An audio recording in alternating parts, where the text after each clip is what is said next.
De addiction కేంద్రాల అధ్యక్ష ఇప్పుడు రాష్ట్రంలో చాలా ఈ డి అడిక్షన్ సెంటర్స్ కూడా మేము 2 చోట్ల చూసాం. అదే కాకుండా నేషనల్ లెవెల్లో కూడా ఒకసారి చూసి అట్లాగే అవసరమైతే ఇంటర్నేషనల్ లెవెల్లో కూడా బెస్ట్ డి అడిక్షన్ సెంటర్స్ ని మన ఆంధ్ర రాష్ట్రంలో ఏర్పాటు చేసి గ్రాడ్యువల్ గా ఎవరైతే ఎడిక్ట్ అయిపోయారో వాళ్ళని తగ్గించడానికి మనం మాక్సిమం చేస్తున్నాం అధ్యక్ష.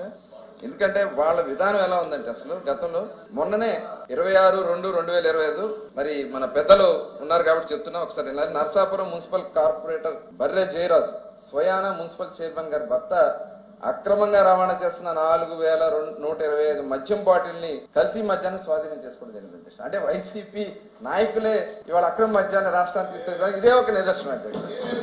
ఇవాళ అధికారం లేకపోయినా ఇంత కార్యక్రమాలు చేశారని వాళ్ళని అరెస్ట్ చేయడం కూడా జరిగింది అధ్యక్ష. ఆయనతో పాటు 3 అరెస్ట్ చేసి ఆల్రెడీ కేసులు పెట్టడం కూడా జరిగింది అధ్యక్ష. ఇది మన రాష్ట్రంలో ఉన్నటువంటి మరి గత ప్రభుత్వానికి ఇప్పుడు ఉన్నటువంటి తేడా.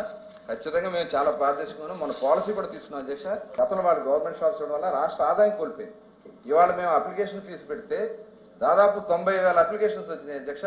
దాదాపు మన రాష్ట్రానికి 1800 కోట్ల రూపాయలు ఆదాయం మన రాష్ట్రానికి కేవలం అప్లికేషన్ ఫీజు ద్వారా వచ్చింది అధ్యక్ష.